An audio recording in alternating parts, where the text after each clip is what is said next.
പായം east rubber കർഷക സംഘത്തിൻ്റെ 2025-26 വർഷത്തെ ജനറൽ ബോഡിയും കർഷക ജനസമ്പർക്ക പരിപാടിയും SLC+2 ഡിഗ്രി വിജയികൾക്കുള്ള അനുമോദനവും മുതിർന്ന കർഷകരെ ആദരിക്കൽ ചടങ്ങും പായത്ത് വെച്ച് നടന്നു. Payam panchayat president advocate M. Vinod Kumar ഉദ്ഘാടനം ചെയ്തു. MN മുരളീധരൻ അധ്യക്ഷത വഹിച്ചു. പഞ്ചായത്ത് അംഗങ്ങളായ M. Pavithran, P. Pankajakshi, Thalassery rubber board ADO Ans Mathew, Rinsha Sumayya, Varghese Antony, G. Chandran തുടങ്ങിയവർ സംസാരിച്ചു. ഇടുക്കിയിലെ പല ഭാഗങ്ങളിൽ കഴിഞ്ഞ വർഷം ഒരു വർഷമായിട്ട് തലശ്ശേരിയിലുണ്ട്. ഇപ്പോൾ പലപ്പോഴും ഫീൽഡ് ഓഫീസേഴ്സിന്റെ കൂടെ ഇൻസ്പെക്ഷനും ചെറിയ മീറ്റിങ്ങുകളിലും ഒക്കെ ഞാൻ പങ്കെടുത്തിട്ടുണ്ട്.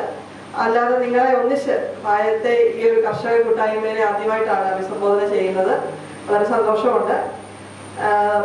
ആമുഖ പ്രസംഗത്തിലൊക്കെ പറഞ്ഞതുപോലെ റബ്ബറിന് ഒരു എന്താ പറയുക നല്ലൊരു കാലഘട്ടം വരുന്ന ഒരു സമയമാണ്.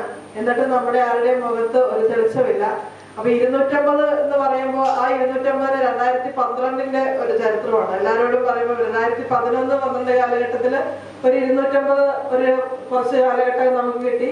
അത് കഴിഞ്ഞ് റബ്ബർ വില ഇടിഞ്ഞ് 100-ലും 120-ലും എത്തി. ആ സമയത്താണ് നമ്മുടെ വിലസ്ഥിരത പദ്ധതിയിൽ കേരള സർക്കാർ, എനിക്ക് തോന്നുന്നത് ഇന്ത്യയിലാകെ കേരള സർക്കാരാണ് അത് മുന്നോട്ട് വന്നത്. മാറി മാറി വന്ന മുന്നണികളെല്ലാം അതിന് റബ്ബർ കർഷകരെ ചേർത്ത് പിടിച്ച് കാലാകാലങ്ങളിൽ ആ സബ്സിഡി തുക വർദ്ധിപ്പിച്ച് ഇപ്പോൾ അത് 250-ൽ വന്നു നിൽക്കുകയാണ്.